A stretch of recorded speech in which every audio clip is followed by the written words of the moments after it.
At ayan, pinanghingi ko po si Daddy Kapitik ng sili kay Mona Pai. Ah, hihingi lang ba? Ako, binunot ko na yung buong. Binunot na yung pumpuno. You are watching Terra Shoot TV. Enjoy this video. Good morning mga kapitik at mga kabeshi. Andito po kami ngayon sa garden at mamimita si Andres ng, what's that? Cherry tomato. Okay, give mommy. Give mommy cherry tomato. Yes! Ako pa. Ito ang unang pitas ni Andres ng cherry tomato. Hindi niya po yan kinakain. Talagang kukunin niya lang tapos ay ibibigay niya sa mommy. Pero pinipisil-pisil ni Andres. Andres, look at mommy. Oh, ganito. Oh, look. Look. Look, oh. Mommy. Hindi niya kakainin. Actually, second time na namin tumamitas. Wow. Let's go. Let's go. Andres. Tawag pala ng daddy, Let's ah. go, Andres. Let's go, Andres. Tara! Wow, napakasarap magpainit kapag umagang-umaga. We hope na makalabas si Baby Emilio at papainitan natin siya every morning na, Daddy na. Ayan, at kami po muna ay pupunta kila Monay para manghingi ng pananim. Nakapagsabi na si Daddy kahapon. Anong kukunin mo, Daddy? Sili. Gawin sila lumipat na ng bahay. Oo. Lumipat na sila ng bahay, hindi na dun sa dati. Kaya kami ay manghihingi ng pananim at yun ay i-renovate. Marami silang naiwan na halaman, mami. Let's go! Sama po namin si Andres na makulit. Namin nagsasabing makulit na si Andres, which is a sign of a healthy baby. Opo. We're thankful na makulit po si Andres. Kasi mas gusto po namin yun kaysa tahimik nga naman. Hindi naimik. Sorry, ang tanong nga nito, kay madaldal ba? Madaldal? Opo, madaldal. Good. Yun naman yung payo niya lagi, Daddy, na wag kukulungin si Andres sa kwarto lang. Sarap ng sikat ng araw. Ayan, ito yung bahay na, ito yung dating tindahan ni Namonay na may signage pala. Lumipat po kami, pang-apat ng bahay. Eh, tingnan mo, dami nilang halaman. Dami. Lahat po yan ay tatanggalin at ito daw po ay re-renovate ng may-ari. Sila po ay umuupa dito. Yan. Ika-apat, mami. Ang instruction ay ika-apat na bahay. So, let's go. Tingnan natin ang kanilang bagong lugar. Oo nga, ito lang pala. Ito lang pala. Kabeshi. Pang-apat na bahay, ito lang pala. Oo, dami na agad din naman. Dami na agad halaman. Na ano nyo na yan? Napundar nyo na agad. Dami agad halaman, no? Nakapag-ipon na agad ng halaman si Monay. Oh, ganda. Wow, maganda. Kami manghihingi ng inyong halaman dun, ah. May mga naiwan. Oo, may mga naiwan doon. Rame. Hihingi kami ng mga naiwan na halaman. Daming sili doon. Yun yun Dami, eh. ah. Pwede ba ang sili? Oo. Kukuha ka na isang puno din ito. Sana Tingnan mo hindi yan, mamatay. nilipat lang din nila. Ah, nilipat lang to, no? Oh, ganda. Ganyan din yung naisip kong gagawin, mama. No? Tatanggalin din naman lahat yun eh. Ganito lang na dito ilalagay sa ganito Hindi, dahil. diretso na yung sa atin. Ah, yep. Thank you. Miram po kami ng pala. Ayan. Tingnan mo naman yung dala ko. Kaya mo. Eh, ang laki na ng Apo. feeling. Oh. Apo. Ay, pwede. Kay Andres mamaya pag-ukay. Kasi maganda yung pati ugat, diba? Pati ugat. Daming hinog. May ampalaya din, oh. Ang ganda. Oo. Nabinta. Tatak si Andres, Daddy, itsura. Ba't kaya itsura mo? Abi nagawa ng paraan itong butterfly. Andito pala sa may garden. Maganda. Ayan, oh. Maganda talaga kapag may gate na, daddy na. Dito lang kami. Mabilis lang naman. Yung tsinelas ko na ano na. Tsinelas ko pala yung nasira na. Ito, ang dami nilang oregano. Yup. Kailangan ni Andres ng oregano. May labahin pa natira. Oh, daming kamatis. Aligyan ko muna natin ang sili. Ayun na. Ayun, daddy, oh. Manghang kaya yan? O yun. Maganda yung medyo bata. Ay, di yun na. No? Oo. Mas manghang to. Ay, una lang man. Eh, di dalawa. Isa nito, isa niyan. Kaya pakita mo yun. Ito, oh, ang dami rin po. Green na green. Ang laki. Pero mas manghang daw to, mami. Ito na lang mas manghang. Ha? Ito na lang, mas manghang daw to eh. Oo, mas maanghang nga. Kaya pala ito rin yung nilipat nyo. Nakita ko naglipat sila, ito rin. Ganun siya. Oh, nandito pa yung mga Christmas light nyo. May alugbati din sila, dad. Ito gulay, oh. Ito na lang kaya ilagay natin sa sinigang na salmon. Gulay ba yan? Ikaw? Gulay yan. Gulay ba to? Oo. Alugbati yan, masarap yan. Masarap sige. sa sinigang na, Monay. Sarap sa sinigang. Ako yung kumuha na Oh, alugbati. ikaw na muna. Si Janet po muna ay Baron mamimitas ng alugbati. Alam na rin chinelas ko. Yep. Nasira. Okay, na kaya may gumay. At si Ate Nels po ay nagluluto ng sinigang. Oh, careful ha, madulas. Careful. Ako. Yes, mami. Ay, mga. Ang dami. Dami na. Thank you kay Monay. Nanghingi po kami na. Haba-habaan mo pa, mami. Habaan ko na. Wow, may libreng gulay. Thank you po. Baka naman may bunga na rin yung kalabasa. Ito pa, mami. Ha? Eto Yep. May bunga na rin na. Ellen, sabi mo. Kalabasa. Wala ko ng dahon, daddy. Ito yung pinirito ko na natatandaan mo. Yung nilagyan ko Ah, okay. crunchy. Ito yun, alugbati. Maraming benefits Yep. din to. Pagpapababa ng blood pressure. Oh, ito. Butit may tanim kayo nito. Naglilipat din ako ng alugbati, ma. Sarap din to. Sa noodles, nalalagay namin.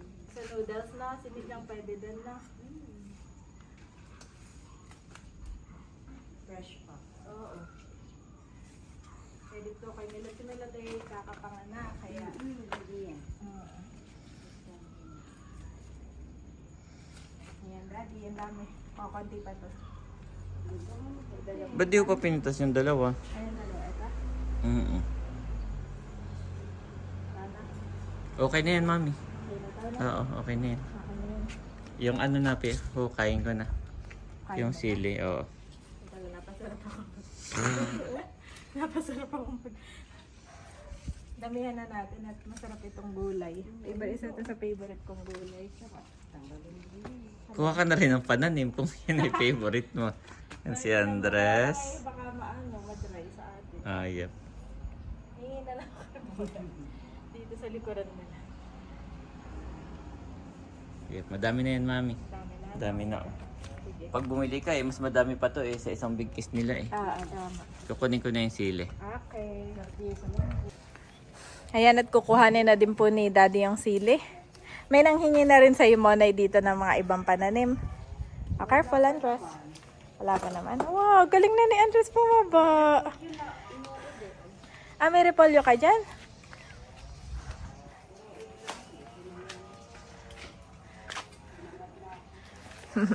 Okay, Andres. Tama, Daddy Butit meron kang panghukay. Di sinahirap na hirap ka nito.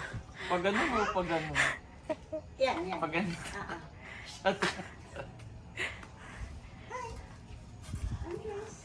Anong ginagawa ng tita mo, Nay Andres?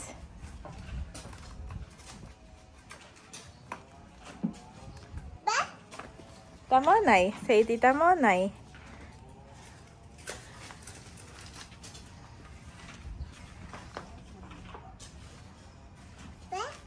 Yes.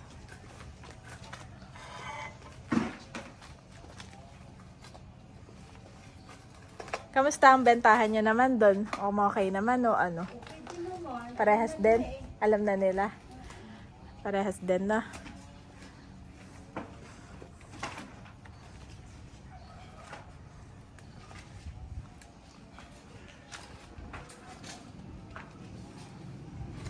Wow, anong ginagawa ng Daddy Andres?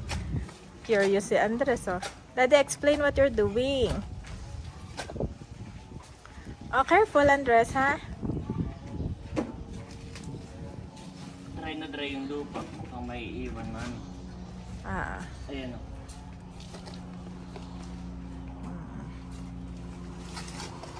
Tayo, tayo.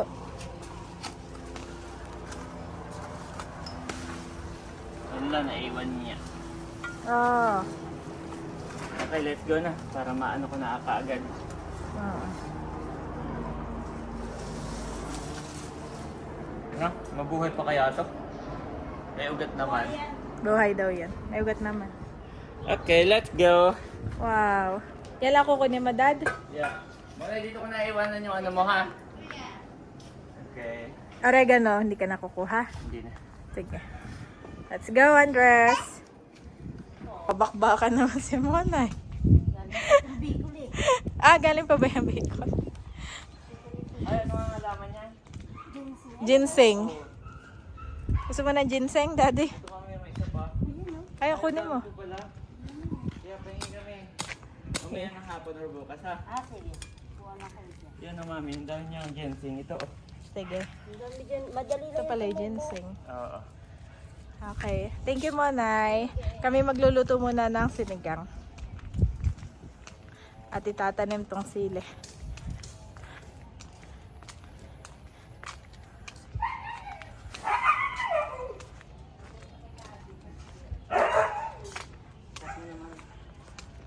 At eto na ang ating alugbati. Idediretso ko na to kay ate ng sa kitchen. Bilis na maglakad ni na Daddy. Okay, mabagal lang. Thank you so much. Hindi na kami bibili ng gulay sa palengke. Ito na ito. At ito na ang ating gulay. At alugbati. Pwede yan na ate na. Masustansya. Tapos lalagyan ko na lang din ng malunggay. Okay. Thank you. Ang menu ni ate Nelsay, sinigang na salmon with alugbati and malunggay. Wow, napakasustansya. Si Daddy tinatanim na ang ating sili. Oh, yan ka lang. Andres, ituloy na natin tong pag-harvest ng kamatis. Come on. Tuloy na natin ang harvest ng kamatis. Let's go. Mamaya tayo magdidilig. Harvest na tayong sili. Ay, ng sili tuloy. Harvest na tayong kamatis. Harvest na, kamatis. Sarap itong papakin. Huwag mong pipisain.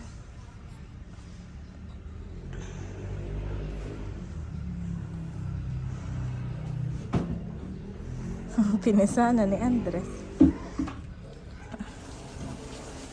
Pinipisahan niya, no? Oo. Hindi naman niya sinusubo. Hindi niya sinusubo. Alam niya na hindi niya ito susubo. Pinipisahan niya lang.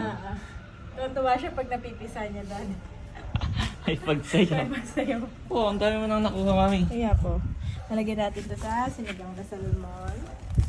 Pwede rin ito sa salad. Siyempre. Yep. Yan nga yung pagsalad, maliliit na Maliliit. kamatis. Ito talaga yung pansalad. Yeah. Hindi talaga ito yung pansinigang. Yeah. Lagi po kami nag-a-attempt na magtanim ng kamatis yung malalaki. Wala. Puro maliliit. Puro maliliit. Okay, let's go na. Okay na yan. Ang dami na, mami. Ang dami na. Let's Ah, go. let's go, Andres. Let's go. Okay na, Let's Tana. go. Dami, oh. Yes. Wow, Andres, dami, oh. Nantuwan si Andres na pinipisa niya. Okay, let's go na. Let's go na. Let's go.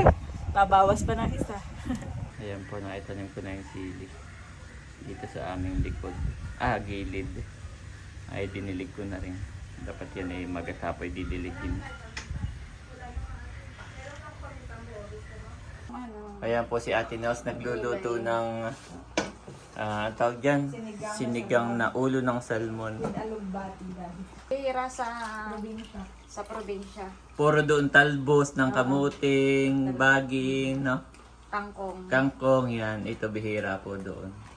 Ay, sinerch namin yung ano, madami rin siyang health benefits. So, Kaya parang gusto ko yung magtanim. makakuha doon kay Mona. Ang dami. At sila lumipat na. Yung dami nilang pananim na naiwan. Yan po doon na yung ngayong niluluto. Much later. Ayan mga kapitik. Good morning. Again, nandito tayo sa Tagaytay Med. Sa tapat po ako ng Pora Mall. At hindi tayo mapapagod pumunta dito hanggat hindi nakakalabas si Emilio. Yan. Pero thank you Lord at parang magagawa na po ng paraan ni Ate Nels. May nakita sila na hospital na malilipatan po ni Baby Emilio malapit sa Impanta or mismong Impanta pala. Meron, tumawag po sila doon, meron pala doong phototherapy. May nagpo-phototherapy po sa hospital ng Impanta at meron din doon na nagtuturok, no, yung mga doctor nurse ay marunong magturok sa baby para doon sa kanyang pneumonia sa antibiotics. Kasi po naalala ko si Andres nung nagkasakit ay yung nurse ay talagang hindi makita yung yung ugat ni Andres dahil napakaliit pa po ng baby. Wala pa silang ugat, hindi pa makita. Kaya dapat talaga ay expert yung magtuturok. Ay may nakita naman daw po doon sa bayan ng Impanta. So thank you Lord. At mukhang makakalabas na po si Emilio. Actually hindi naman siya ilalabas talaga ng Impanta. Ng ospital, hindi naman po natin totally parang inilabas ng ospital, kundi inilipat lang. Yun, inilipat lang po. Pagbalik doon, ospital pa rin po yung kanyang diretso para sa tuloy-tuloy na paggaling po ni Emilio. Ayan guys, nandito naman kami sa may ito? Land Bank. At magwi-withdraw po uli si Ate Nels. Dahil talagang gustong gusto na nilang ilabas si Emilio. Sana'y ma-settle at para mailabas po si Emilio, mailipat ng ospital. Ayan. Nag-withdraw lang po si Ate Nels. Kami po dapat ni Janet ay planong mag-Divisoria din bago umuwi. Kaso ay mukhang hindi na po. Dahil paglalabas na si Emilio bukas ay iuwi na po natin kaagad. Bawal siyang itambay sa bahay yan. Kasi yung kanyang gamot po ay every 12 hours. So kapag inilabas yan ng hapon, dapat maturukan. Halimbawa po ay 5 PM. So 5 PM muli dapat po matuturukan siya. Kaya ayun po, hindi pwedeng mag-Divisoria kami ni Mrs. Kaya next time na lang muna siguro. Ngayon naman ay nandito kami sa Ayala Sirin. Si Ate Nels ay sasamahan natin. May inaasikaso. Aba, sa baba yun.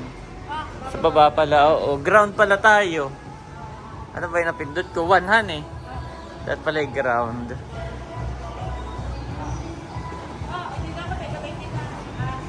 B1 kami galing.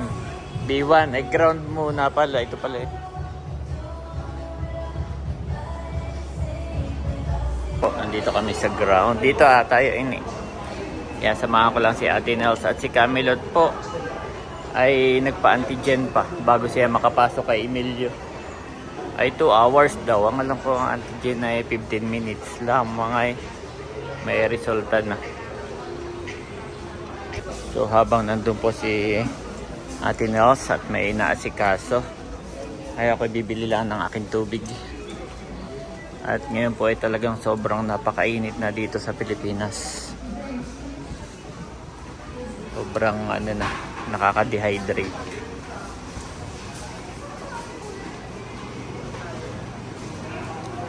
Si Milot po ay nasa ospital pa. At after nung antigen lumabas yung resulta at negative, ay siya po ay magpapadede kay Emilio. Ngayon po ay nandito kami ni Ate Nels sa Jollibee. Ayan. At magla-lunch daw muna. Thank you so much, Ate Nels. Ayan po, tapos na tayong kumain mga kapitik. At hinihintay ko lang si Ate Nels nag-toilet. At tayo babalik na ulit sa ospital. Thank you, Lord. So ayun mga kapitik, ngayon po ay 2:30 PM na. At nandun na raw si Camelot, naghihintay na po sa baba. Wait lang natin si Ate Nels nag-toilet, ayan na po. At tayo ay pauwi na ng bahay. At yun, may magandang balita po si Camelot. Parang normal na yung ano ni Emilio, yung kanyang paninilaw ay okay na po. Ayan guys, nandito na kami ngayon sa bahay. Thank you Lord for the miracle. Yes, praise God. At lalabas na si Emilio. 1K! Aba, marunong na. Good job! Wow! First time niyang tumanggap. Thank you po. Say thank you po. May pambili po ako ng gatas. Galing kay? Ma'am Marites and Sir Conrad. Wow, Thank you so much, Ma'am Ma'am Marites and Sir Conrad. God bless you more and more. Yay! Thank you din kay Ate Nels. May pasalubong siya. Yeah, thank you po, ate. Do not be anxious about anything, but in every situation, by prayer and petition, with thanksgiving, present your requests to God, and the peace of God, which transcends all understanding, will guard your hearts and your minds. In Christ Jesus. Philippians 4:6-7 NIV.